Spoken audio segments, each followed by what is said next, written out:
Let's talk about the code of conduct and these general provisions. So what does it mean to maintain trust and act fairly in the light of the code?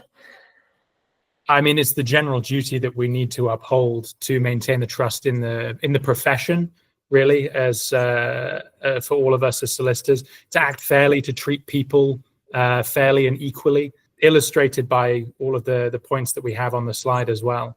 I don't know if you mind if I go through these. So firstly, not to unfairly discriminate.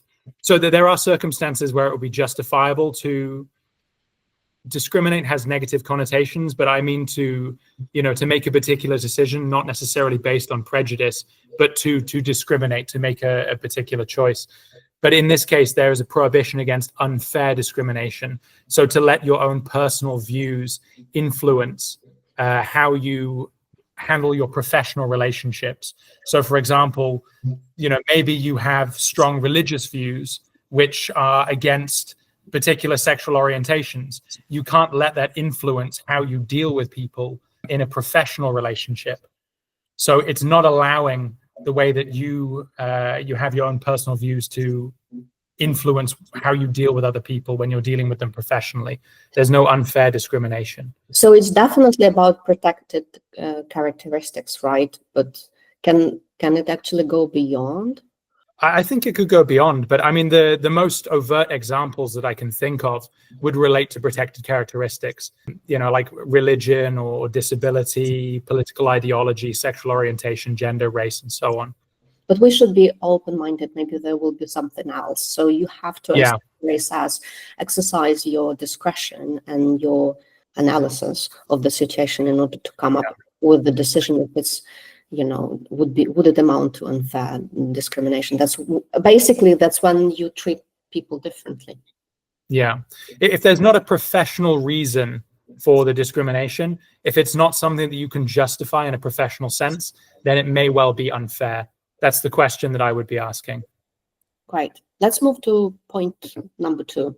Yeah, so this one, not abusing your position, taking unfair advantage of clients or others.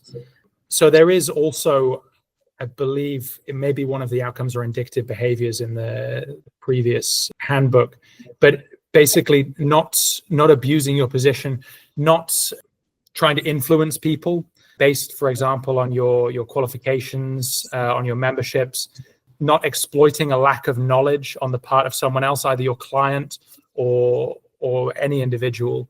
If you let me to step in, for example, if I understand that the case is not very complicated, but I on purpose want to overcomplicate it in order to to charge more, that would be something of that nature, no? Yes, very much so. We would run into many other issues as well, were that the case. But yes, this would be one of those things, not to abuse your position. That would almost certainly be an abuse of the position and an exploitation of the client's ignorance of the complications in their matter, if it was really just straightforward. What else may be part of that from the point of view of your experience? The examples that we have on the slide actually are pretty good. This, I think, would be quite a common one. The potential to exploit a client's lack of knowledge when preparing a will for them, in terms of whether or not a solicitor should be appointed as an executor.